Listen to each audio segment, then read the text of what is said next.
I'd like to introduce Helen from Australia. Welcome, Helen. Yes, hello. Hello, Linda. You have a remarkable story to tell. Could you tell us why you take LDN?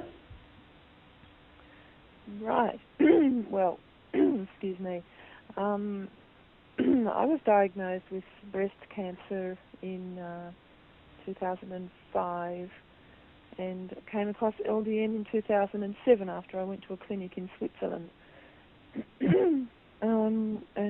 That was where I learned about LDN, and I was placed on LDN there, and I've been going with it ever since. I take it daily.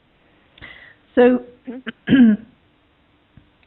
what was the prognosis at the time when you'd been diagnosed?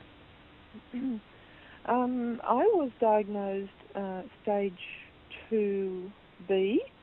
I had about a 2 centimetre lump in my left breast, and consequently, after they had done the surgery in December 2005, I had 2 out of 21 lymph nodes positive as well, so they called that 2B. I was initially diagnosed in about June of 2005. I'd actually had the lump for quite a while before that, before I actually went to have the mammogram. Mm-hmm. I decided in June, after seeing the surgeon and oncology people, I decided in June that I wouldn't rush into anything straight away. I'd always been a bit fearful of what the medical establishment could do to me, so I researched it thoroughly. I started on a lot of natural therapies. During that time, I went to a clinic here in Sydney and Melbourne, actually, and did a lot of things there, and decided by December 2005 to actually have the surgery. So I had that in December 2005, and the prognosis was they wanted me to do chemotherapy and radiation. I was a bit reluctant to do it either. So I said to the surgeon, well, give me a week or so to think about that, which I did. I came back to them, and I spoke to the surgeon, and I said, well, I'm not really comfortable with doing chemotherapy. And he looked at my papers again and said, well, in all honesty, I really don't think you need to do chemotherapy. Mm-hmm. He said that's the oncology department's choice, and they're rather happy to give chemotherapy to everybody, which really floored me. And I knew that already, so I was rather happy about that. But then he was fairly insistent that I have radiation. Again, because my cancer was on the left side, I said, well, what are the side effects? He said, well, you could have heart problems, you could have broken ribs, you could have burning, scarring, lung problems for the rest of your life. Mm-hmm. I wasn't terribly comfortable about that. Okay. So he made it sound very attractive, didn't he? Yes. Well, at least he gave me, the full story. Mm-hmm. Anyway, subsequently I came back to him and said, no, look, I've just decided not to, thank you very much. And he said, well, what are you going to do? I said, well, I've got a lot of natural things I'm doing at the moment and I intend to do. And he said, well, I've never ever seen anybody recover from breast cancer doing it the natural way. And I said, well, that's what I've decided to do. And look, I must say it's a terribly personal decision. I'm not advocating that is right for everybody. That was right for me at the time. My husband was fully supportive of me. And look, thankfully at that time too, we own our own business, and so funds can always be a bit up and down. At that time, we were having a very good run of work, so we had the funds to fund my alternative therapies, which are not cheap. And so off I went. I went back to the clinic in Melbourne, did a bit more there of hypothermia, ozone therapy, vitamin C infusions. I was also seeing a Chinese acupuncture doctor here in Sydney who has a great story to tell about cancer. A lot of people with cancer see him, so I was having his little pills 3 or 4 times a day. That was in 2005, and at that time I had heard about the clinic in Switzerland called the Paracelsus Clinic, but obviously didn't have the funds to go. So yes, basically until I went there in 2007, I was just doing things on my own. And how were you when you went to the clinic in Switzerland? Oh, look, fine. I've actually have never been sick. I've always felt very well. It was just that by the time 2007 came, I was able to go to the clinic. I stayed there for 3 weeks. And it was during that 3 weeks, obviously, that I heard about LDN. They put me onto that straight away. But in the clinic, we do full body hypothermia. We do heat therapy called Indibia, which is sort of a localized heat therapy. A lot of homeopathic injections, actually into the breast, Right. and other sites. They concentrate a lot on homeopathy, magnetic field therapy. One of the major things that they also concentrate on is your dental health. I'm not sure if people are aware of that, but root canals, cavitations, implants and things like that can actually have a major impact on your health, your whole health. They checked me out there. Now I had no root canals, I had no implants, but I did have a couple of cavitations under some of my back teeth. So it ended up I had to have those out, and the bones all scraped. They also found another one under where I'd had a front tooth removed many, probably 30 years ago. I'd worn a denture since then. They found cavitations under there, which is cavitation basically is an infection in the bone where the bone has never completely healed from the extraction. So, been through a lot, and I still keep up here now in Sydney. We have a good biological dentist, and I'm still following through with biological dentistry there. Another thing that I do now is I self-inject with Iscador, which is European mistletoe therapy. I do that 3 times a week. Combine that with some homeopathic things that I still get shipped over from Switzerland. And so that's my program at the moment, along with I do try to do monthly vitamin C with glutathione infusions, and a whole lot of remedies I do at home as well. Have you been back to see your oncologist? No. I didn't. I thought, well, what's the point? Even if they wanted me to start on something, I wasn't going to. I do annual ultrasounds and thermography scans to check how I'm going, and everything is good. There's been no lumps detected. The thermography, for those who don't know, is an infrared scan of the whole breast area. I also do my neck and head area too, just to check, which really picks up any changes in the blood vessel structure that may be happening anywhere in your body, really. And changes in blood vessel structure is always a really good indicator of either inflammation happening because of an injury or some sort of tumour beginning or something like that. So far, thankfully, so good.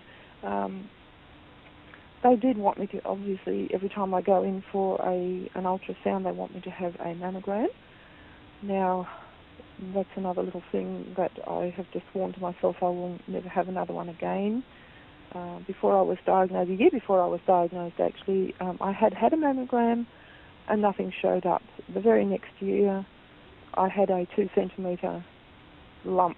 Now you can't tell me that that wasn't present the year before and wasn't picked up. So, and because I had had very lumpy fibrocystic breasts in the years prior to that, I'd had a mammogram every 2 years, and I just think, I don't know whether that helped to cause it or not. I don't know, but I just said no, I'm not, and I never will have another mammogram. That's personal. So, over to you, Linda. They're not very comfortable things to have done, though, either, are they? Not at all, no. The first time I had one, it was just like, oh, my goodness, I didn't expect that. Well, it's just a personal thing. Some people are quite happy and comfortable. That's fine, and I have this. I'm afraid I've become rather radical since I've been diagnosed and seen what the cancer industry can do to people. I've become very sceptical. So, anyway. So you actually proved that oncologist wrong, didn't you? Well, for me, yes. Well, you didn't have the radiation or the chemo, did you? Which they wanted. No, I didn't. No, neither. I had, had friends previous to my even being diagnosed that had not made it with cancer, and I've had friends since, friends and relatives actually, that have not made it with breast cancer. A couple, one in particular, had actually started with the alternative therapies and was doing quite well, but then I think she became a little bit frightened, scared, whatever, and went in for the full-blown chemo and radiation. And I can't say whether that was the cause of her demise or not, but she didn't make it. Now, whether she was going to make it or not, it's hard to tell. And then we've had relatives, yes, pass on from cancer. Look, I just think I'm very thankful for what I've done, for what I've been able to do, for the funds to be able to do it. It's not cheap to go alternative. But if people can afford nothing else than LDN, do the LDN. I firmly believe that that's the way to go for everybody, really. And as you've read in the LDN sites, people usually come to LDN when they've tried everything else and failed, and it's still working for them. So, for me, it wasn't a problem taking it. I had a bit of restlessness at night for the first 2 weeks. After that, no, it's not been a problem at all. In fact, it's really lifted my mood. It's helped me with a lot of personal issues, family issues where I had to stand up to people. It's helped me with that. It's given me a whole new confidence in life, really. Good. Yes. So I can't really think of anything else. I was going to ask a question and I've forgotten what it is now. It's all right, this will be edited, so this bit can be taken out. So there was something I was going to say. You have explained it pretty fully. Oh, yes. So do you get your LDN from Melbourne? No, I have a local doctor, fortunately, who is quite happy to prescribe it for me. Here I live out of Sydney. I'm in a rural area west of Sydney, and I have a local doctor here who I've known him for over 30 years. He's always been a little bit alternate-minded, so he also does my infusions for me. And then I have it sent to a pharmacy in South Australia called the Green Compounding Pharmacy. Oh yes, I've heard of Green, yes. You've heard of those, yes. Yes. And I think a lot of people in Australia send them there. Basically because they will compound the LDN on the base that you select, and I always have mine done on acidophilus. And they use pure naltrexone powder as well. Some of the other ones, when I was doing my research, actually grind up naltrexone tablets and then use that as the in their compound, and I wasn't completely happy with that. So they use the pure form, and they know what they're doing. I also have natural progesterone compounded from them as well. Yeah. So you were doing remarkably well. Well done. I'm sorry, I missed that. Sorry. Sorry? Oh, I missed what you said. I said you're doing remarkably well. Well, I always, people just say to me at times, well, you're cured. Well, I just never say to people I'm cured. No, I just say, I think that's a rather blanket statement to make. I don't think anyone can really say that. You can just say it's not present at the moment. You don't know what's in the future. Hopefully it's not there. It's not going to come back. And as long as I'm diligent with my diet and with my supplements, and I try very hard to keep off, dairy, sugar, grains, and on the whole, I try to eat a lot of fresh fruit and vegetables. We have, because we're rural, we grow a lot of our own vegetables anyway, which is rather good. We have our own sheep, which we can kill, and chickens, which we kill.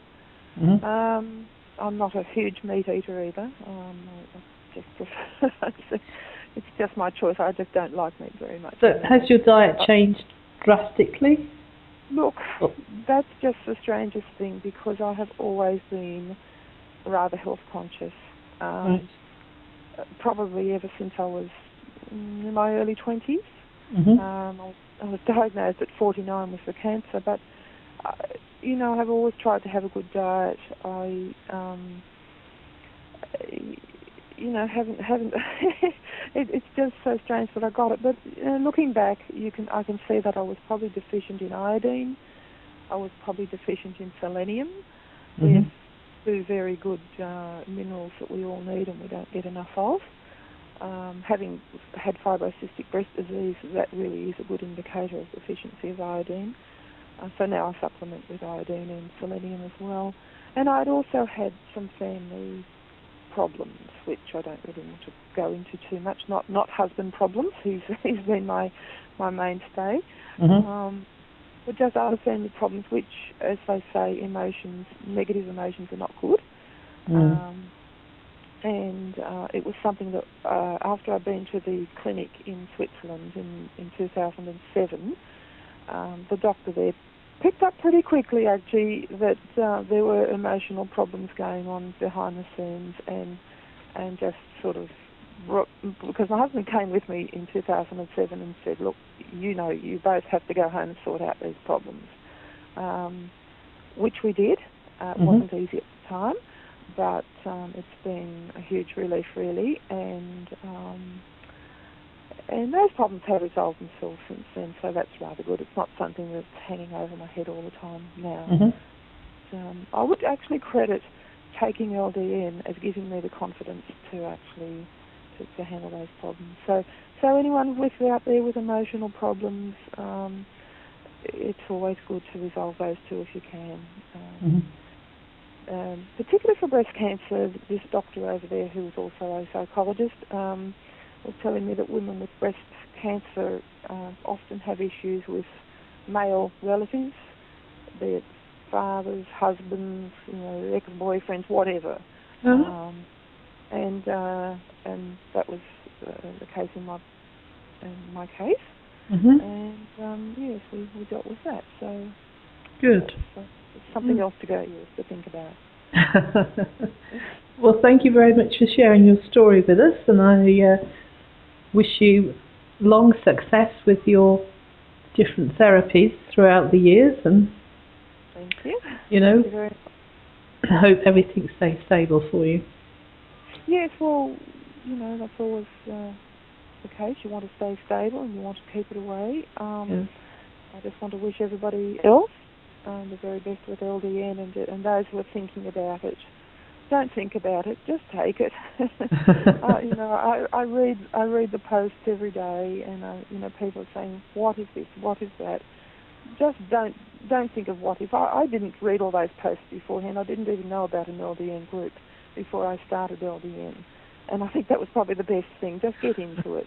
Yes. And then if it's not your thing, well, stop it. But, why wait? Exactly. Well, thank you, Helen. And I just wanted to thank you too, Linda, for everything you're doing over there in Britain. And it's a great thing you're doing.